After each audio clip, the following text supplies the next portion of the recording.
رب اعوذ بک من همزات الشیاطین واعوذ بک رب یحضرون بسم اللہ الرحمن الرحیم الحمد للہ وسلام علی عبادہ الذین اصطفیٰ ولعنۃ الدائمۃ الباقیۃ علی اعدائہم اجمعین من الآن الی قیام یوم الدین اما بعد فقط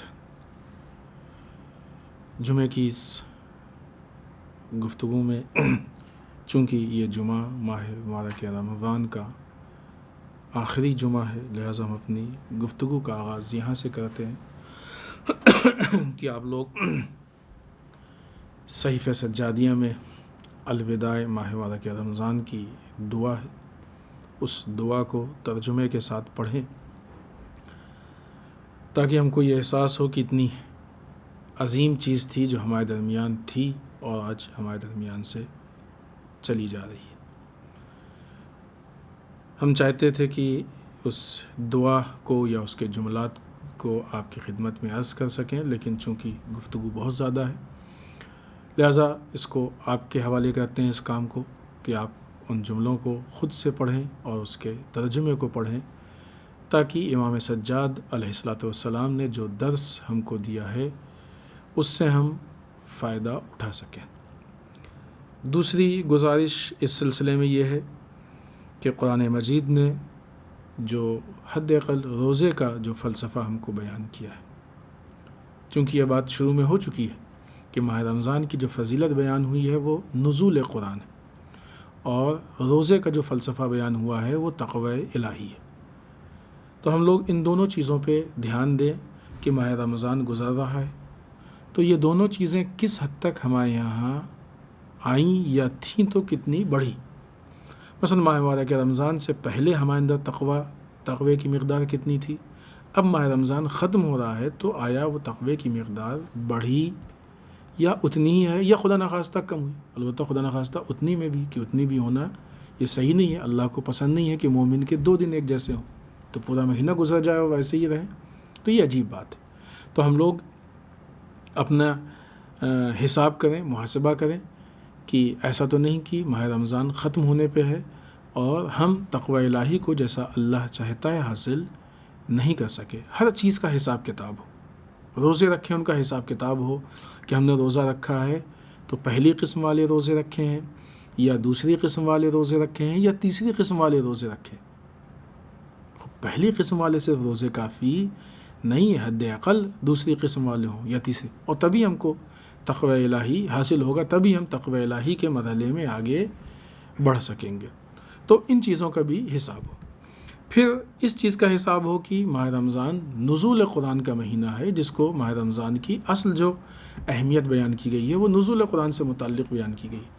تو آیا اس نزول قرآن کو لے کے ہم لوگ یعنی اپنے آپ کو کس حد تک ہم نے سسٹم کے حوالے کیا؟ قرآن نازل ہوا یعنی سسٹم نازل ہوا، ہم نے اپنے آپ کو کس حد تک سسٹم کے حوالے کیا ہے کہ ہم اس الہی سسٹم کو اپنی زندگی میں فالو کریں، خاص کر کے وہ ماہ رمضان کہ جس میں روزے اور دوسری بہت ساری عبادتوں کے ذریعے سے ہم کو اس چیز کے لیے آمادہ کیا گیا کہ ہم مزید سسٹم کو حاصل کر سکتے ہو۔ اور جہاں پہ یہ لاک ڈاؤن کی وجہ سے بہت سارے کام ہمارے رکے ہوئے ہیں، بہت سارے مسائل و مشکلات ہیں، وہیں پہ یہ ایک آسانی اور سہولیت بھی ہے کہ ہم دوسرے اور ماحول یا دوسرے جو دن تھے یا دوسرے سال کے جو اس سے پہلے والے سال گزرے ہیں ان میں جو ماہ رمضان تھا اس کی بنسبت اس سال ہم تقوی کے مرحلے میں نسبتاً آسانی سے بڑھ سکتے تھے، کیونکہ کافی حد تک دنیا سے کٹے ہوئے تھے، بہت زیادہ دنیاوی زندگی سے الگ تھے، اور بنسبت ان گزرے ہوئے سال کے اس سال ہم تقوی الہی کے ساتھ ساتھ الہی سسٹم کو اپنانے کے لیے زیادہ ہمارے پاس سہولیت، وسائل یا فرصت موجود تھی۔ البتہ دنیا کا ترک کرنا اچھی چیز نہیں ہے، دین نے کبھی بھی اس کو اچھا نہیں مانا ہے، اور یہاں پہ دنیا ترک بھی نہیں ہوئی ہے، بس یہ ہے کہ ہماری تھوڑا مصروفیت کم ہو گئی ہے، جو دنیا کے بیچ سے تھوڑا سا نکل آئے ہیں، اور اتنا بھی دین ایکسیپٹ نہیں کرتا ہے کہ آدمی کام دھندہ بھی چھوڑ دے، یہ مجبوری ہے، تو اس لیے یہ موقع ملا ہے اور اس فرصت سے ہم لوگ فائدہ اٹھائیں۔ جمعۃ الوداع یہ خود عنوان اس بات کا احساس دلاتا ہے کہ ماہ رمضان ہم سے الوداع ہونے والا ہے، رخصت ہونے والا ہے۔ وہ ایک مختصر سی دعا ہے جمعۃ الوداع کی، لیکن وہ دعا بھی ہم کو اس بات کا احساس دلاتی ہے، اور پھر اس کے بعد یہ دعا ہے کہ پالنے والے ہماری زندگی کا یہ آخری ماہ رمضان نہ ہو۔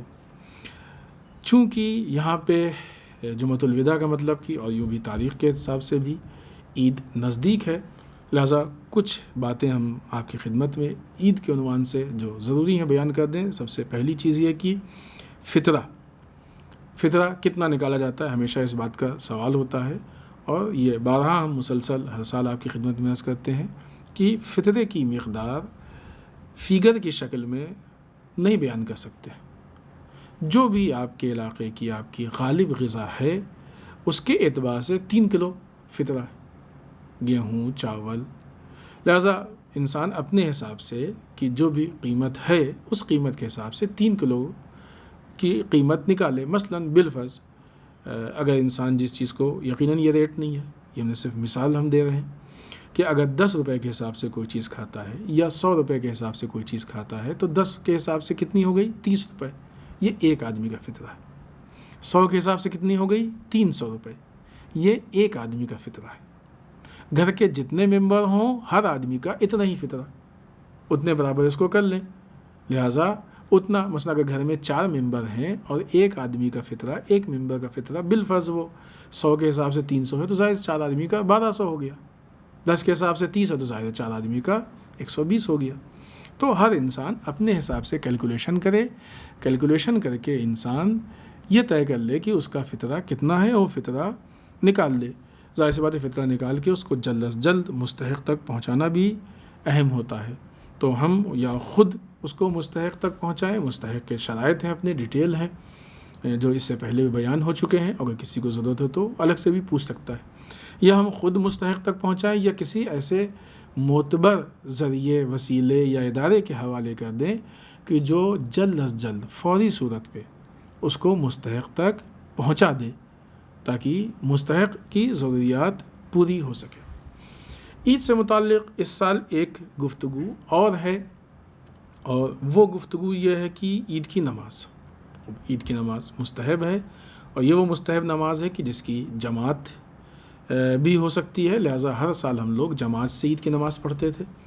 اس سال ہم آپ لوگوں سے گزارش کریں گے، اس سے پہلے بھی ہم نے گزارش کی ہے کہ اس سال عید کے موقع پہ نہ کوئی ہم کو خریداری کرنا ہے، نہ ہم کو عید کے موقع پہ اجتماعی نماز کے لیے گھر سے باہر نکلنا ہے، نہ ایک دوسروں سے ملنے کے لیے گھر سے باہر نکلنا ہے، بلکہ اس مسئلے میں جو لاک ڈاؤن کے اصول ہیں ان اصول کو ہم لوگ فالو کریں گے، گھر کے اندر رہیں گے، جو کچھ بھی ہوگا وہ گھر کے اندر ہی ہوگا، تاکہ ہم آنے والے سال میں بھی عید منا سکیں۔ ایسا نہ ہو کہ ہم عید کی خوشی کے لیے باہر نکلیں اور ایک دوسرے سے ملنے پہ بیماری اتنی پھیل جائے کہ ہمارے درمیان سے بہت سے لوگ رخصت ہو جائیں اور اگلے سال وہ لوگ عید نہ منا سکیں۔ لہٰذا ہم لوگ پوری احتیاط کریں گے۔ نماز بھی اگر کوئی چونکہ مستحبی نماز ہے، تو لہٰذا کوئی پڑھنا چاہتا ہے تو گھر کے اندر پڑھے۔ یہ نماز فرادہ بھی ہو سکتی ہے، پڑھتے ہیں، آپ کے ذہن میں طریقہ ہے۔ 2 رکعت نماز ہے، پہلی رکعت میں سورہ حمد، اس کے بعد کوئی بھی سورہ۔ مستحب یہ ہے کہ مثلا سورہ سبح اسمہ پڑھ لیا جائے، لیکن اگر کسی کو نہیں یاد ہے تو کوئی بھی سورہ پڑھ سکتا ہے۔ پھر اس کے بعد 5 قنوت ہیں، قنوت بھی کوئی بھی پڑھ سکتے ہیں، وہ جو قنوت مخصوص ہے، اللہم اہل الکبریاء والعظمت واہل الجود والجبروت، یہ الی آخرہ، یہ مستحب ہے۔ اگر آپ کو نہیں یاد ہے تو آپ کوئی دوسرا قنوت بھی پڑھ سکتے ہیں، اور اس قنوت کو بھی چاہیں تو دیکھ کے پڑھ سکتے ہیں، وہ آپ کے اوپر، اگر آپ چاہتے ہیں یہی پڑھنا تو دیکھ کے پڑھ سکتے ہیں، کوئی دوسرا کھڑا ہو کے پڑھا بھی سکتا ہے، آپ کو دونوں ہو سکتا ہے۔ لیکن کوئی دوسرا قنوت بھی اگر آپ نارمل جو قنوت پڑھتے ہیں وہ بھی پڑھ لیں گے تب بھی کوئی مشکل نہیں ہے۔ پھر اس کے بعد نارمل جیسے نماز ہوتی ہے، نماز کنٹینیو کریں گے، دوسری رکعت ہوگی، دوسری رکعت میں پھر ویسے ہی سورہ حمد، کوئی دوسرا سورہ والشمس مستحب ہے، اگر کسی کو نہیں یاد ہے تو نارمل سورہ بھی پڑھ سکتا ہے۔ پھر 4 قنوت ہیں، وہ قنوت بھی اسی طریقے سے پڑھے جائیں گے جیسے پہلے پڑھا تھا، یعنی اللہم اہل الکبریاء مستحب ہے۔ اگر وہ انسان نہیں پڑھ پاتا ہے، نہیں یاد ہے، تو نارمل قنوت بھی پڑھ سکتا ہے۔ اس طریقے سے یہ نارمل طریقہ ہے عید کی نماز کا، کہ جس کے بعد بہت آسان ہے، آدمی کو مثلاً پریشان ہوتا ہے سوچ کے کہ سبح اسمہ نہیں یاد، سورہ شمس بالفرض نہیں یاد، عام طور سے لوگوں کو یاد ہوتی ہے، بالخصوص وہ قنوت نہیں یاد تو کیسے، حالانکہ بہت سے لوگوں کو قنوت بھی یاد ہے الحمدللہ، تو کیسے نماز پڑھیں؟ تو کوئی بات نہیں، آپ نارمل سورہ بھی پڑھ سکتے ہیں، نارمل قنوت بھی پڑھ سکتے ہیں۔ پھر اس کے بعد زیارت وارثہ شہدائے سرکار سید الشہداء امام حسین علیہ الصلوۃ والسلام کی زیارت وہ مستحب ہے، اور پھر اس زیارت کی نماز 2 رکعت مستحب ہے۔ تو انشاءاللہ اس طریقے سے ہم لوگ اس نماز کو گھر میں اگر آپ چاہیں تو مستحبی نمازیں پڑھ سکتے ہیں۔ بالفرض اگر کوئی نہیں پڑھ پاتا یا نہیں پڑھتا ہے تو کوئی حرج نہیں ہے، کیونکہ یہ مستحبی نماز ہے۔ پڑھ لیتا ہے تو بہتر ہے، کیونکہ اس نے ایک مستحب پہ عمل کیا ہے، اور یقیناً وہ بہرحال بہتر ہے۔ یہ جمعۃ الوداع کی جو کہ روز قدس کے عنوان سے بھی ہے، اور اللہ درجات کو بلند کرے امام خمینی کے، کہ انہوں نے اس کو روز قدس قرار دیا ہے۔ روز قدس کے عنوان سے بہت ساری ہماری ذمہ داریوں کا یہ احساس دلاتا ہے۔ روز قدس یعنی بیت المقدس کی حفاظت کے لیے آواز اٹھانا، روز قدس یعنی پوری دنیا کے ساری ظالم طاقتوں کے خلاف آواز اٹھانا، روز قدس یعنی فلسطین کی حمایت کے لیے آواز اٹھانا، فلسطین کی حمایت، بیت المقدس کی حفاظت اور دنیا کی ظالم طاقتوں کی مخالفت، یہ ہمارا انسانی فریضہ بھی ہے اور اسلامی فریضہ بھی ہے۔ اور اس فریضے کو ترک کرنے والا، چھوڑنے والا، دنیا میں تو بہرحال وہ ذلیل و رسوا ہوگا، آخرت میں بھی اس کو اپنے اس آواز نہ اٹھانے کا حساب و کتاب اللہ کے نزدیک دینا پڑے گا، کیونکہ مولا کائنات کی وصیت ہے کہ ہر مظلوم کے حامی ہو جاؤ اور ظالم کے مقابلے میں آ جاؤ۔ روز قدس پہ یا اس جیسے ظالم یا ظلم کے داستانوں پہ آواز نہ اٹھا کے ہم اپنی اس ذمہ داری پہ عمل نہیں کر پا رہے۔ قدس کا دن یعنی فلسطین کی حمایت کا دن۔ فلسطین کا معاملہ یہ ہے کہ برٹش نے، برطانیہ نے یہودیوں کو فلسطین میں آہستہ آہستہ لا کے بسایا، بہت سارے فلسطین کے آبادیوں کو اس کے حوالے کیا، بعض لوگوں کو ذریعہ بنایا گیا، کھیتوں کو پورا اجاڑ دیا گیا، ہرے ہرے کھیت اس موقع پہ یا اس کے بعد مسلسل اجاڑ دیے گئے، لوگوں کے مکانوں کو توڑ دیا گیا، گرا دیا گیا، پوری آبادیوں کو برباد کر دیا گیا، یا لوگوں کو مکان سے نکال کر ان کی جگہ پہ یہودیوں کو لا کے بسایا گیا۔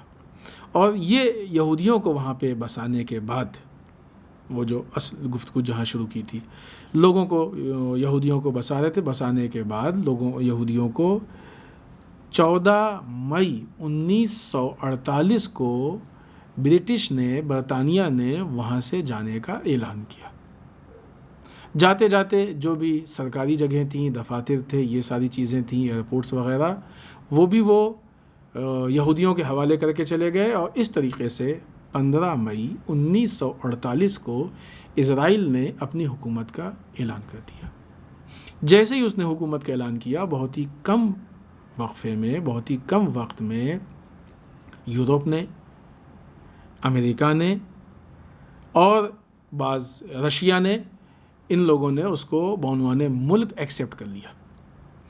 اسلامی ممالک میں سے ترکی نے اور اس وقت کے شاہ ایران نے اس کو بعنوان ملک ایکسیپٹ کر لیا، اور یہ بات یقیناً لائق ذکر ہے، ہم کو فخر ہوتا ہے اس بات پہ کہ ہمارے ملک ہندوستان نے اس کو بعنوان ملک قبول نہیں کیا، کیونکہ ہندوستان کی تاریخ ہے کہ ہندوستان ہمیشہ ظلم کے خلاف رہا ہے اور ہمیشہ مظلوم کا حامی رہا ہے، اور یہ مسئلہ صرف اسلامی نہیں ہے، یہ انسانی تقاضا ہے، یہ انسانی فطرت ہے۔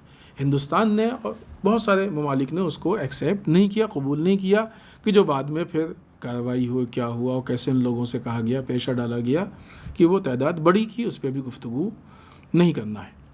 یہ 1948 سے آج تک تقریباً 72 سال کا عرصہ ہے، 72 سال سے فلسطینیوں کو اپنے گھروں سے باہر نکالا گیا. تصور کیجئے کہ کوئی آپ کو اپنے گھر سے باہر نکال دے, 72 گھنٹوں کے لیے باہر نکال دے, تو آپ پہ کیا گزرے گی. 72 سال سے وہ لوگ ریفیوجی کیمپ میں زندگی گزار رہے ہیں, وہ لوگ بیابان میں زندگی گزار رہے ہیں, وہ لوگ میدانوں میں زندگی گزار رہے ہیں, وہ لوگ بادیہ نشینوں کی زندگی گزار رہے ہیں.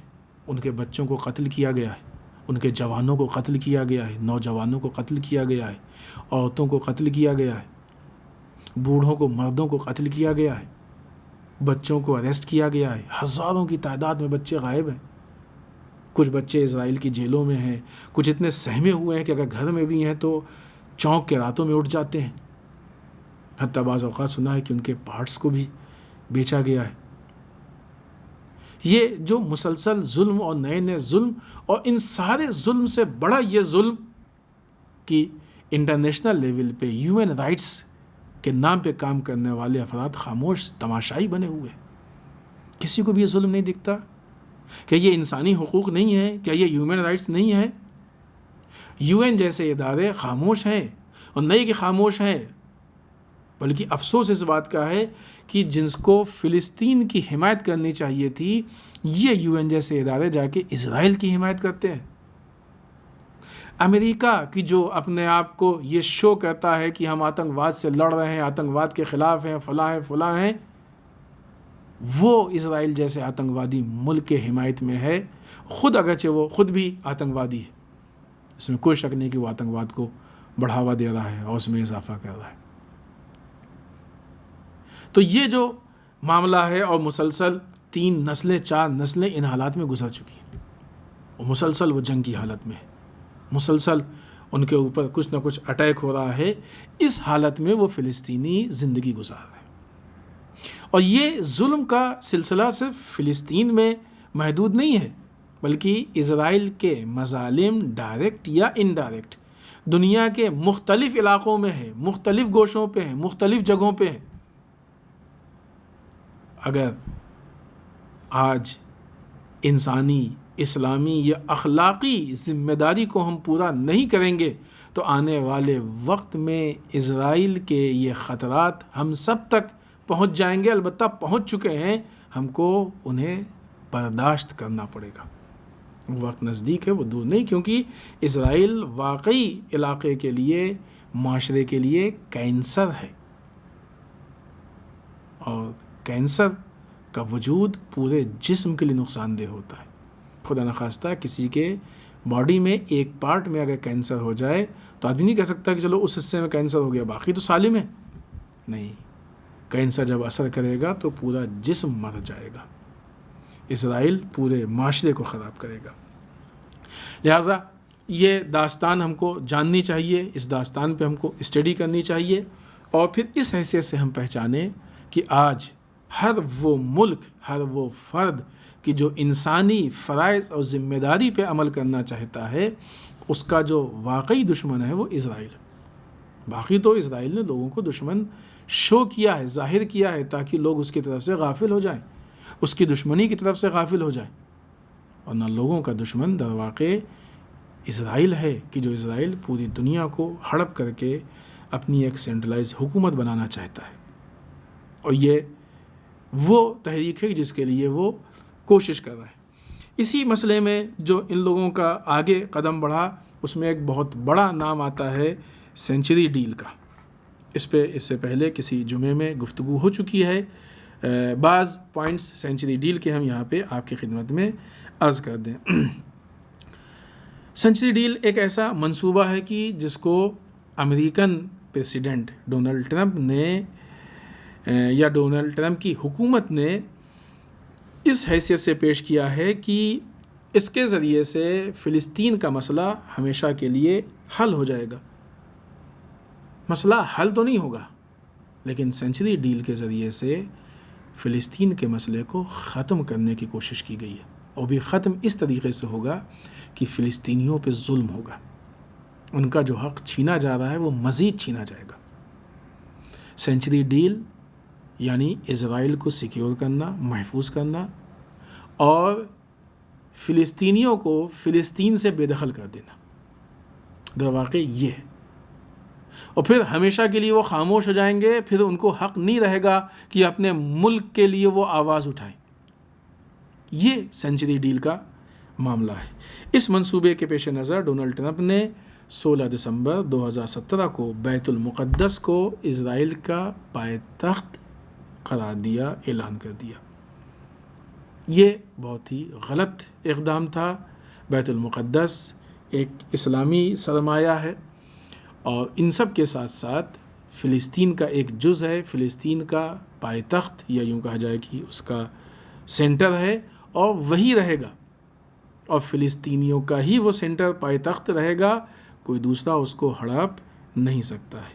ان کے اس اقدام پہ پوری دنیا سے شدید الفاظ میں رد عمل سامنے آیا، لوگوں نے مذمت کی، سب کچھ کیا، لیکن ان لوگوں پہ اس کا کوئی خاص فرق نہیں پڑا، بلکہ امریکہ نے بیت المقدس کو اسرائیل کا دارالحکومت تسلیم کرنے کا اعلان کر دیا، اور اس کے فوراً بعد تقریباً 1 سال کے بعد 14 مئی 2018 کو امریکہ نے اپنا سفارت خانہ باقاعدہ طور پہ، قانونی طور پہ منتقل کر کے بیت المقدس لے آیا۔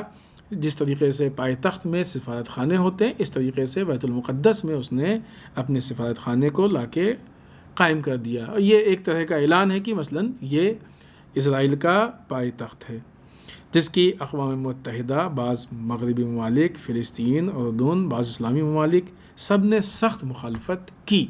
ظاہر سی بات ہے کہ امریکہ کی غلط حرکتیں، خاص کر کے جب سے ڈونلڈ ٹرمپ پریزیڈنٹ ہے، اس کی احمقانہ حرکتیں، غلط حرکتوں کے ساتھ ساتھ سامنے آیا کرتی ہیں، مسلسل اس کا جھوٹ سامنے آیا کرتا ہے، جس کی مذمت ہوتی ہے، لیکن جس بے حیائی سے اس کے اوپر اس مذمت کا اثر نہیں پڑتا ہے، شاید یہاں پہ بھی یہی مسئلہ ہے۔ ان ساری چیزوں کو اور مضبوط کرنے کے لیے دنیا میں اور عملی جامہ پہنانے کے لیے مختلف بہت سے راستے فراہم کیے گئے، بہت سے طریقے یا چال بازی، فریب کاری کا استعمال کیا گیا۔ مثلاً نیتن نے $50 ملین کا ایک بجٹ ان ممالک کی حمایت کے لیے معین کر دیا کہ جو اپنے سفارت خانے کو بیت المقدس منتقل کریں۔ آپ دیکھیں کہ بہرحال بہت سے ملک نہیں بول رہے ہیں، نہیں بولنا چاہ رہے ہیں، مصلحت، ظاہری مصلحت کو وہ کرتے ہوئے خاموش ہیں، لیکن کہیں نہ کہیں یہ بات سامنے آتی ہے کہ یہ ملک بھی اس ظلم سے راضی نہیں ہے، اندر ان کو معلوم ہے کہ ظلم ہے۔ لہٰذا آپ دیکھیں کہ کتنے ایسے ممالک ہیں کہ جنہوں نے اپنے سفارت خانے کو بیت المقدس منتقل نہیں کیا۔ دوسری طرف سے عرب ممالک نے جس خاموشی کا اظہار کیا اور کوئی ٹھوس قدم نہیں اٹھایا، تو ایک طرف سے وہ اس مسئلے کو قوی کرتے جا رہے تھے۔ عرب ممالک خاموش تھے، نہیں بول رہے تھے، اپنی بے غیرتی کا ثبوت دے رہے تھے، بے حیائی کا ثبوت دے رہے تھے۔ تو یہ مسئلہ یہ جو حالات پیش آئے، انہوں نے اس مسئلے کو بظاہر تھوڑا سا قوی کیا ہے۔ بظاہر کی قید اس لیے کہ کبھی بھی ظلم قوی ہو ہی نہیں سکتا ہے، کسی کے بولنے یا نہ بولنے سے ظلم قوی یا کمزور نہیں ہوتا ہے، مالی بجٹ سے ظلم قوی نہیں ہوتا ہے، بجٹ کے نہ ہونے سے ظلم کمزور بجٹ کے نہ ہونے سے مظلوم کمزور نہیں ہوتا ہے۔ تو بظاہر ایسا لگ رہا تھا کہ یہ چیز قوی ہے، ورنہ ظلم کا مطلب اسرائیل ظلم کر رہا ہے، اس کا مطلب کہ اس کو معلوم ہے کہ وہ کمزور ہے، اسرائیل کو یقین ہے کہ وہ کمزور ہے۔ اگر یقین نہیں ہوتا تو جیسے دوسرے ملک ہیں ویسے وہ بھی رہتا، لیکن اپنی اس کمزوری کو چھپا کے، اس کمزوری کے عیب کو چھپانے کے لیے، یا جو اس سے قوی لوگ ہیں ان سے اپنے آپ کو قوی بتانے کے، اس طرح کی چیزوں کے لیے، یا کسی کے مال پہ قبضہ کرنے کے لیے، غصب کرنے کے لیے، ڈکیتی کے لیے، وہ ان ظلم کا سہارا لے رہا ہے۔ تو بہرحال یہ حالات جب پیش آئے تو بظاہر ایسا لگا کہ اسرائیل یا امریکہ کا یہ منصوبہ مضبوط ہوتا جا رہا ہے، اور فلسطین اس مسئلے میں کمزور پڑ رہا ہے۔ اس مسئلے میں جو اثر ہوا وہ عرب ممالک کی خاموشی، بالخصوص سعودی عربیہ اس مسئلے میں زیادہ استعمال ہو رہا ہے یا اپنے آپ کو استعمال کروا رہا ہے۔ یہ ایک الگ مستقل موضوع ہے کہ ہم لوگ سعودی عربیہ پہ کس عنوان سے کیسے گفتگو کرتے ہیں۔ ان چیزوں کے علاوہ جو دوسری اور حرکتیں انجام دی گئیں کہ جس سے اس منصوبے کو مضبوط کیا جائے اور فلسطین کو کمزور کیا جائے، انٹرنیشنل لیول پہ جو ادارے فلسطین کی ہیلپ کرتے تھے، امریکہ نے جو ان کو کمک ملتی تھی، ہیلپ ملتی تھی، اس سے ہیلپ امداد کو روک دیا۔ بیت المقدس میں یہودیوں کی بستیوں کو لا کے بسایا جانے لگا تاکہ یہ ظاہر کر سکیں کہ یہاں پہ یہودیوں کا قبضہ ہے۔ البتہ وہ یہودی وہ ہیں کہ جو زائنزم کا حصہ ہے، ورنہ رہبر معظم نے اس بات کی وضاحت کی ہے، یہ بار بار بات کلیئر ہو چکی ہے کہ زائنزم ایک الگ چیز ہے، یہودی ایک الگ چیز ہے۔ یہودی ایک پوری قوم کا نام ہے۔ ان یہودیوں میں سے کچھ ایسے لوگ ہیں کہ جو زائنزم کو پہ بلیو رکھتے ہیں، زائنزم والے کام کر رہے ہیں۔ یہ وہ لوگ ہیں کہ جو سماج کا کینسر ہیں، یہ وہ لوگ ہیں کہ جو معاشرے کو خراب کر رہے ہیں، یہ وہ لوگ ہیں کہ جو ظالم ہیں، یہ وہ لوگ ہیں کہ جو معاشرے کو برباد کرنے اور خراب کرنے پہ جٹے ہوئے ہیں۔ ان سے لوگوں کی دشمنی ہے، ان سے پرابلم ہے۔ پرابلم اسرائیل کی پولیٹکس سے ہے، اسرائیل کے حکومت سے ہے، اسرائیل کے فلسطین کے اوپر ناجائز قبضے سے ہے۔ لہٰذا وہ یہودیوں کو لا کے بسایا جانے لگا۔ اب اس میں یہودی ظاہر نارمل ہیں یا یقیناً ایسا لگتا ہے کہ وہ ایسے لوگ ہیں کہ جن کا اس پروجیکٹ سے تعلق ہے۔ بہرحال ابھی اس پہ بحث کی ضرورت نہیں ہے اور نہ ہی اس کا بہت زیادہ فی الحال اس موقع پہ کوئی ایسا فائدہ ہے۔ تو فلسطینی بیت المقدس میں یہودی بستیوں کو لا کے بسایا جانے لگا اور اس طرح کے بڑے پیمانے پہ اقدامات کیے گئے۔ دوسری طرف سے اردن سے یہ مطالبہ کیا گیا کہ وہ 1 ملین بے گھر فلسطینیوں کو اپنے ملک میں جگہ دے دے اور اس کے بدلے میں 45 کروڑ ڈالر کی رقم کو اسے دیا جائے گا۔ یا مصر کو پیشکش کی گئی کہ وہ فلسطینی پناہ گزینوں کی رفت و آمد کے لیے اپنے جو شمالی جانب سے ان کو آسان بنانے میں تعاون کرے، اس کے بدلے میں 65 کروڑ ڈالر اس کو الگ الگ نوبت میں، مختلف نوبت میں دیے جائیں گے۔ یہ اس طریقے سے فلسطینیوں کو وہاں سے ہٹانے کی کوشش کی گئی تاکہ فلسطینی فلسطین سے نکل جائے، فلسطین فلسطینیوں سے خالی ہو جائے۔ ایک طرف سے یہودیوں کو لا کے بسایا جا رہا ہے، یہودیوں کو جگہ دی جا رہی ہے، ان کی بستیاں بسائی جا رہی ہیں، ان کی بستیاں بنائی جا رہی ہیں، بیت المقدس کو اسرائیل کا دارالحکومت بنایا جا رہا ہے، وہاں پہ دوسرے ممالک کی ایمبیسیاں لا کے کھولی جا رہی ہیں۔ دوسری طرف سے فلسطینیوں کو فلسطین سے نکالا جا رہا ہے، آہستہ آہستہ ہٹایا جا رہا ہے۔ دوسرے ممالک کو لالچ دی جا رہی ہے، پیسوں کی لالچ دی جا رہی ہے کہ وہ لوگ یہ کام کریں، ان کو اتنا پیسہ ملے گا، یہ ملے گا، وہ ملے گا، وغیرہ وغیرہ۔ اور پھر اس کے بعد کچھ زمینوں کو متعین کیا کہ جہاں پہ ان کو بھیج دیا جائے وغیرہ۔ فلسطینی اتھارٹی غزہ کی پٹی اور اس کے اطراف و اکناف کے علاقوں میں محدود کرنے کی کوشش کی جا رہی ہے کہ فلسطینی صرف غزہ کی پٹی اور اسی کے اطراف و اکناف میں محدود ہو جائے۔ یعنی یوں کہا جائے کہ اب فلسطینی جو ہوں گے وہ اس منصوبے کے تحت، کہ جو کہ یقیناً عملی نہیں ہوگا انشاءاللہ، کہ اس منصوبے کو لے کے امریکہ بھی ذلیل ہوگا، اسرائیل بھی ذلیل ہوگا، اور آنے والا وقت بتائے گا کہ مظلوم ہمیشہ پاورفل طاقتور ہوتا ہے اور ظالم ہمیشہ کمزور اور ذلیل ہوتا ہے۔ یہاں پہ ہم مولا کائنات کا وہ جملہ آپ کو یاد دلا دیں کہ حکومت کفر کے ساتھ چل سکتی ہے، ظلم کے ساتھ نہیں چل سکتی ہے۔ اسرائیل نہ یہ کہ ملک دنیا پہ حکومت کرنے کی کوشش کر رہا ہے، لیکن چونکہ وہ ظلم کے ساتھ کرنے کی کوشش کر رہا ہے، لہٰذا نہ وہ دنیا پہ حکومت کر پائے گا، نہ اپنے ملک کی حکومت کو بہت زیادہ لے کے آگے بڑھ پائے گا، اس لیے کہ ظلم اس کے ملک کی حکومت کو بھی کمزور کر دے گا اور اس کی حکومت کو گرا دے گا۔ لہٰذا ان لوگوں نے ایسی کوشش کی کہ مثلاً صرف وہ غزہ کے اطراف میں، وہیں پہ آس پاس صرف فلسطینیوں کی بستی رہ جائے، باقی سارا حصہ اسرائیل سے مخصوص ہو جائے، اسرائیل کے۔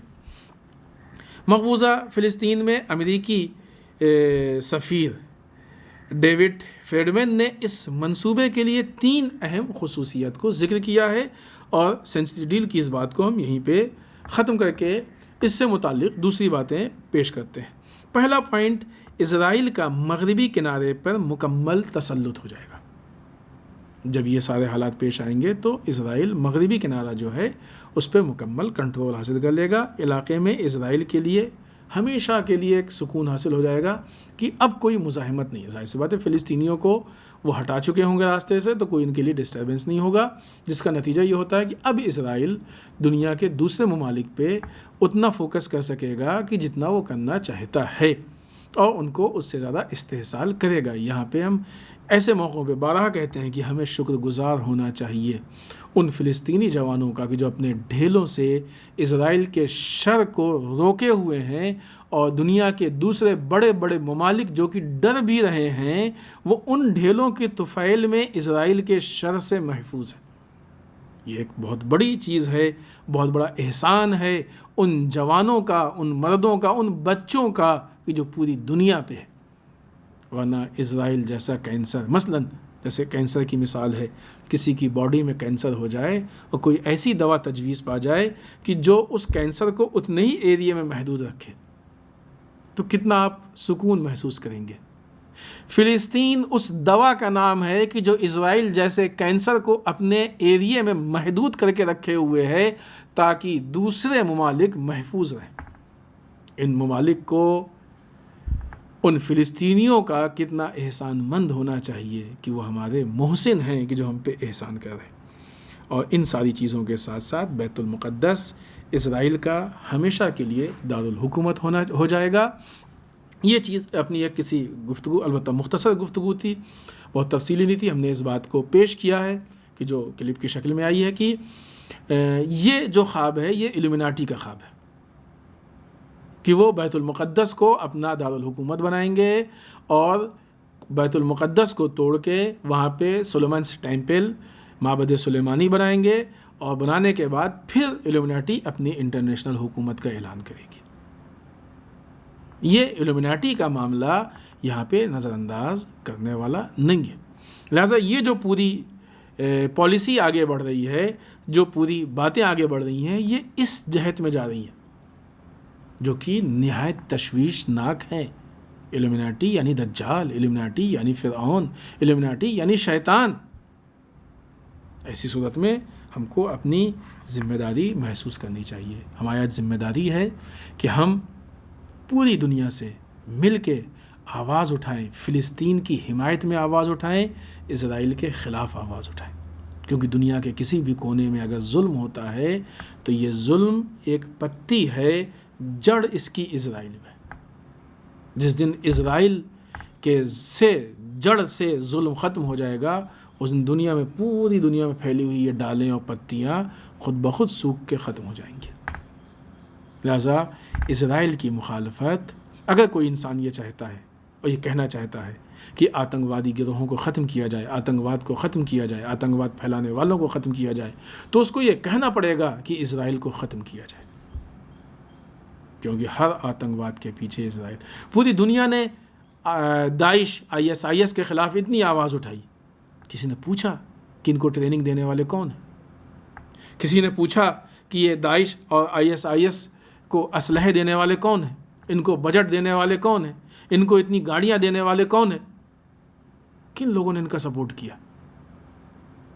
ہر آتنکواد کے پیچھے یا امریکہ کا ہاتھ ہوتا ہے یا اسرائیل کا ہاتھ ہوتا ہے، جو کہ بہت زیادہ جدا نہیں ہے۔ یہاں پہ ہم اپنے ملک کے ساتھ ایک چیز تھی جو اس سے پہلے بھی کہی گئی اور ہر آدمی جانتا ہے کہ جب بھی دنیا کے کسی کونے میں ظلم ہو تو آواز اٹھاؤ، چپ رہو گے تو وہ ظلم تم تک پہنچ جائے گا۔ آواز اٹھا کے اس کو وہیں ختم کرو۔ ظلم کی مثال آگ کی جیسی ہوتی ہے، جہاں پہ آگ لگے اس کو وہیں بجھا دو۔ اور اگر انسان یہ سوچ کے بیٹھا رہے گا کہ ہمارا گھر تو محفوظ ہے، وہاں پہ آگ لگی تو لگنے دو، ہم سے کیا فرق پڑتا ہے، ہمیں کیا نقصان ہوتا ہے، تو آنے والے وقت میں کہیں بھی آگ لگی ہو، چونکہ سب کنیکٹ ہیں، لہٰذا وہ تم تک پہنچے گی۔ آج ہم لوگ بھی انہی حالات سے گزر رہے ہیں۔ تھوڑا سا اس پس منظر میں، چونکہ قدس میں دنیا کے ہر ظلم کے خلاف آواز اٹھاتے ہیں، ہر ظلم کے خلاف ہم لوگ بولتے ہیں اور ہر مظلوم کی حمایت کرتے ہیں، تو بدرجہ اولا اس بات کی ضرورت ہے کہ ہمارے ملک کے جو حالات ہیں ان کو بھی دیکھیں۔ ہمارے ملک میں RSS کا جو مزاج ہے، RSS کے جو اہداف ہیں، وہ زائونزم سے الگ نہیں ہے۔ دونوں کے اہداف و مقاصد ایک جیسے ہیں، دونوں کے کام کرنے کا طریقہ ایک جیسا ہے۔ وہ بھی قتل عام کر رہے ہیں، یہ بھی قتل عام کر رہے ہیں۔ وہ بھی بے گناہوں کا قتل کر رہے ہیں، یہ بھی بے گناہوں کا قتل کر رہے ہیں۔ وہ بھی اسرائیل یعنی فلسطین پہ اپنی حکومت جتانا چاہتے ہیں اور پوری دنیا پہ سینٹرلائز حکومت، یہ پورے ہندوستان پہ اپنی حکومت جتانا چاہتے ہیں۔ وہ بھی ان کا حق نہیں ہے لیکن لینا چاہتے ہیں، ان کا بھی حق نہیں ہے لیکن لینا چاہتے ہیں۔ ان کے یہاں بھی پوری دنیا پہ حکومت کرنے کی صلاحیت نہیں ہے لیکن کرنا چاہتے ہیں. ان کے اندر بھی ہندوستان پہ حکومت کرنے کی صلاحیت نہیں ہے لیکن کرنا چاہتے ہیں. اور اس کے لیے اسرائیل کے لیے خوب ریزن ہے کہ وہ کیوں مسلمانوں کو ٹارگٹ کر رہا ہے. لیکن RSS کے لیے مسئلہ یہ ہے کہ صرف ان کی فکر، یہ جو ان کے قوم و قبیلے ہیں، اس کے علاوہ انہیں سب کو یا تو مارنا ہے یا اپنا غلام بنا لینا ہے یا ملک سے باہر نکال دینا ہے. اس کے لیے وہ طرح طرح کے قدم اٹھا رہے ہیں. دونوں میں بہت زیادہ شباہت پائی جاتی ہے، دونوں کے اہداف میں شباہت پائی جاتی ہے، مقاصد میں شباہت پائی جاتی ہے، دونوں کی روش میں شباہت. البتہ اس کا مطلب یہ نہیں ہے کہ دونوں کہیں سے ملے ہوئے. ٹھیک ہے، چونکہ دونوں کی روش ایک ہے، دونوں کے اہداف ایک ہیں ایک طریقے سے، اور فی الحال دونوں مسلمانوں کے پیچھے ہاتھ دھو کے پڑے ہوئے ہیں، مسلمانوں کا قتل عام کر رہے ہیں. لہٰذا اس بنیاد پہ چونکہ کامنس دونوں کے ہیں تو عین ممکن ہے کہ دونوں مل گئے ہوں اور ایک دوسرے کی پروجیکٹ میں ہیلپ کر رہے ہوں. یہ ایک الگ چیز ہے، ورنہ بنیادی طور پہ ایسا نہیں ہے کہ مثلا دونوں ایک ہی جگہ سے ہیں اور دونوں کی جڑیں ایک جگہ سے ملتی ہیں، ایسا نہیں ہے. لیکن دونوں آپس میں ایک دوسرے سے نزدیک ہو رہے ہیں اور ایک دوسرے کی مختلف عنوان سے ہیلپ کر رہے ہیں. جس کی مثال اور جو مظالم ہو رہے ہیں ان کی مثال اگر آپ دیکھیں تو جیسے ہندوستان میں RSS کی طرف سے مسلمانوں پہ یا پچھڑی قوموں پہ، دلت برادران پہ جو ظلم ہوا ہے. آج اسرائیل بھی بہت ساری چیزوں کو بہانہ بناتا ہے، مقصد نہیں ہوتا اس کا. یا امریکہ، ہم کو دنیا سے آتنکواد ختم کرنا ہے، ہم کو القاعدہ کو ختم کرنا ہے، وہ ختم کرنا ہے کرتے ہیں، لیکن مقصد نہیں ہے. کیونکہ مقصد ہوتا تو خود ہی یہ کام نہ کرتے. یہ لوگ بھی کہتے ہیں کہ ہم کو مثلاً ہندوستان کو اچھا بنانا ہے، یہ کرنا ہے، وہ کرنا ہے، اور فلاں جگہ پہ ہندوؤں پہ ظلم ہو رہا ہے، ان کو CA کے ذریعے لانا ہے، یہ کرنا ہے، وہ کرنا. لیکن اگر مقصد ہوتا تو آج جو ہندو برادران سڑکوں پہ، ہائی وے پہ، ٹرین کے ٹریک پہ مر رہے ہیں، ایکسیڈنٹ کا شکار ہو رہے ہیں. آج ایک اچھی خاصی جمعیت جو پیدل اپنے گھر جا رہی، ہزار 1,500 یا اس سے زیادہ کلومیٹر کا فاصلہ پیدل طے کر رہے ہیں، پیر ان کے پھٹ گئے ہیں، چھالے، چھوٹے چھوٹے بچے سفر کر رہے ہیں، راستے میں کتنے لوگ بھوک و پیاس سے مر رہے ہیں. ان کی کیوں نہیں خبر لی تم نے؟ آیا یہ ظلم نہیں ہے؟ تم کو اس کا بہت درد تھا کہ جو کس حد تک بات صحیح تھی، خود اس پہ غور و فکر کی ضرورت ہے کہ فلاں فلاں ملک میں ہندوؤں پہ ظلم ہو رہا ہے. آیا یہ ہندوؤں پہ ظلم ہے کہ نہیں ہے؟ اس کی فکر کیوں نہیں؟ یہ ظلم کرنے والا کون ہے؟ یہ وہی تو ہے کہ جو ظلم سے بچانے کی دعائی دے رہا تھا. معلوم یہ ہوا کہ وہ صرف بہانہ تھا، حقیقت نہیں تھی. لہٰذا یہ ظلم، یہ مظالم، یہ لوگوں کا استحصال، اس کے ساتھ ساتھ مسلمانوں پہ مظالم، قتل عام، مختلف بہانوں کو لے کے، کبھی دلی میں رائٹ کے ذریعے سے، کبھی وہ دہلی کے پاس مظفر نگر میں، کبھی دوسری جگہوں پہ، کبھی لکھنؤ میں پولیس کے ذریعے سے ظلم کرنا. وہ لوگ بھی جو ہے وہ ملٹری ان چیزوں کے ذریعے سے ظلم کر رہے ہیں. بعض اوقات پولیس کے ساتھ RSS کے غنڈوں کا ساتھ میں ہونا، اور ایسے مظالم کرنا کہ جو لائق ذکر بھی نہیں ہے. یا جو بہت اہم مسئلہ ہے، اور اس مسئلے پہ بالخصوص قدس کے دن میں اس مسئلے کو ذکر نہ کیا جائے تو ناانصافی ہوگی، کہ فلسطین کی پوری شکل یہ لوگ ہندوستان میں کشمیر میں دینے والے 370 سے ہٹانے سے آج تک کشمیر کے جو حالات ہیں. ابھی کوئی ویڈیو سامنے آیا تو کسی نے کہا لگتا ہے کہ پھر کشمیر میں کچھ ہوا. پھر ہوا کا مطلب کیا ہے؟ کب نہیں ہو رہا ہے؟ یہ کچھ ویڈیو ہوتے ہیں کہ جو ظاہراً ان لوگوں کے سامنے آ جاتے ہیں، ورنہ اگر کشمیر پرسکون ہوتا تو حکومت کیوں کشمیر کو پورا بند کیے ہوئے رکھتی؟ کشمیر یعنی قید. اتنے طولانی عرصے تک شاید ہی دنیا کی کوئی آبادی ہو کہ جہاں پہ فون کام نہ کرتا ہو، نیٹ نہ کام کرتا ہو. کون ایسا ظلم کرے گا؟ کس پہ ایسا ظلم ہوگا؟ 370 کے ہٹانے پہ بھی ہم نے یہ بات کی تھی کہ اس طرح کا قانون ہندوستان کے دوسرے اسٹیٹ میں بھی ہے. اگر ایسا قانون ہٹانے سے اسٹیٹ کی ترقی ہے تو آپ ان اسٹیٹ کے ساتھ ناانصافی کیوں کر رہے ہیں؟ ان سے بھی ہٹائیے نا. وہ پوری تفصیلی گفتگو تھی جہاں پہ نام وغیرہ بیان کی تھی، موقع نہیں. لہٰذا وہی کشمیر وہ فلسطین والی صورت کی کشمیر میں لوگوں کو بسایا جائے گا، کشمیر پہ آہستہ آہستہ قبضہ ہو جائے گا، پورے کشمیر کو اپنے کنٹرول میں لے لیں گے، کشمیریوں پہ پھر ظلم ہوگا، پھر کشمیریوں کو نکالیں گے. ابھی بغیر گئے ہوئے اس طریقے سے ظلم ہو رہا ہے، وہ لوگ اتنے اس سے مر رہے ہیں، پھر اس وقت کیا ہوگا؟ کشمیر ہندوستان کا حصہ ہے، لیکن اس حصے کو حصے کی طرح رکھا جائے، برتاؤں میں سوتیلا پن نہ اختیار کیا جائے. لہٰذا اس ظلم کے خلاف آواز اٹھانا بھی ہماری ذمہ داری ہے. ان ساری چیزوں سے ہندوستان کو بہت بڑا نقصان ہو رہا ہے، ہمارا ملک نقصان میں جا رہا ہے. نقصانات کی طولانی فہرست ہے، اور کسی موقع پہ انشاءاللہ اس پہ گفتگو تفصیل سے بھی کریں گے. یہاں پہ صرف بعض پوائنٹس. سب سے بڑی چیز کی دنیا میں ہندوستان بدنام ہو رہا ہے. ہندوستان کی ایک ساکھ تھی. یہ حکومت چونکہ یہ ناکارہ حکومت ہے، نااہل حکومت ہے، اس کو حکومت کرنے کا طریقہ نہیں جو سینٹرل میں بیٹھی ہوئی. ایسا بہت سی ایسی چیز. اکنامیکل اعتبار سے ہندوستان کمزور ہوتا جا رہا ہے. تم زائونزم کی نقل کر رہے ہو، لیکن تم نے یہ نہیں دیکھا کہ زائونزم نے اکنامیکل اعتبار سے اپنے کو سب سے مضبوط کیا، پھر یہ ظلم شروع کیا. تم نے ظلم کے چکر میں اپنے اقتصاد کو کمزور کر لیا. اس کے بعد اب تم حکومت کو لے کے کیسے آگے بڑھو گے؟ کہاں جاؤ گے؟ ہندوستان کا استقلال خطرے میں. استقلال کسے کہتے ہیں؟ ہندوستان یعنی وہ ملک یا تو غلام ملک ہوتے ہیں یا مستقل، جن کے پاس استقلال ہوتا ہے، آزاد ملک.